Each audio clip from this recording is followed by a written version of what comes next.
to a pretty massive topic: infrastructure development in the Philippines, specifically during the Duterte administration.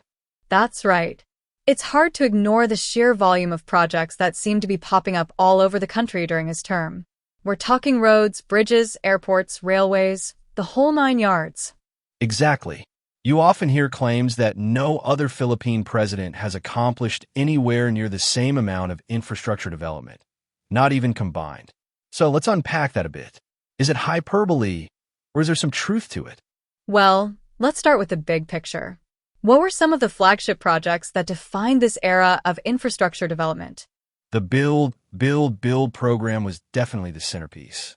It aimed to modernize the country's infrastructure and stimulate economic growth.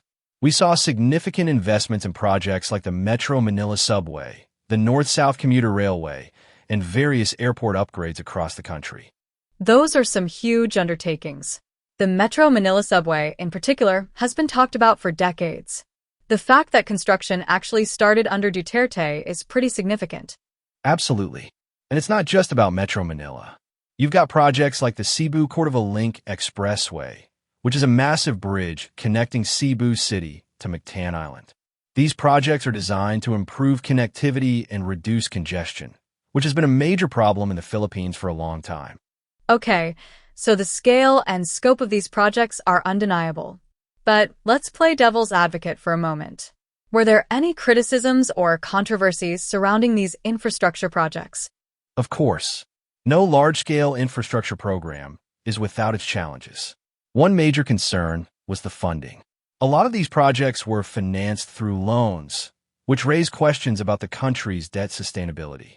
There were also concerns about transparency and potential corruption in the bidding and implementation processes.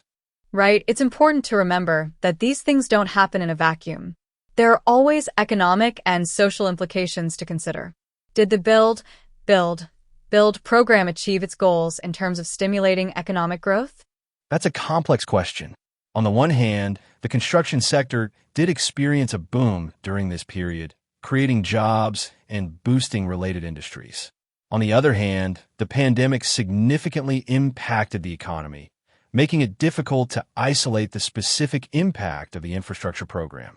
Plus, the benefits of these projects are often long-term, so it's hard to make a definitive assessment just a few years after their completion. So, it's a mixed bag. There's no question that a lot of infrastructure projects were initiated and completed, but there were also concerns about funding, transparency, and the overall economic impact. Exactly. And let's not forget the social impact.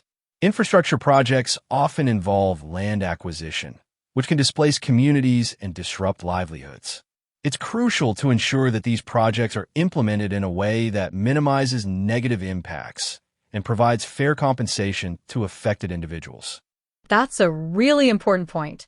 It's easy to get caught up in the excitement of new roads and bridges, but we need to remember the human cost as well. Absolutely. And it's also worth considering the environmental impact. Large-scale construction projects can have significant effects on ecosystems and natural resources. It's important to ensure that these projects are environmentally sustainable and that mitigation measures are in place to minimize their impact. So, zooming out, what's the overall legacy of the Duterte administration's infrastructure push? Did it fundamentally transform the Philippines, or is it too early to say? I think it's still too early to say definitively, but there's no doubt that it left a significant mark on the country. It accelerated infrastructure development in a way that we haven't seen in previous administrations. Whether that translates into long-term economic growth and improved quality of life remains to be seen. It depends on how these projects are managed and maintained in the years to come. And how the current and future administrations build upon that foundation. It's not just about building new things. It's about ensuring that those investments are sustainable and benefit all Filipinos. Exactly. And that requires a commitment to transparency, accountability, and inclusive development. Well, this has been a fascinating discussion. It's clear that the Duterte administration's infrastructure program was a complex and multifaceted undertaking with both positive and negative aspects. Definitely. It's a legacy that will be debated and analyzed for years to come.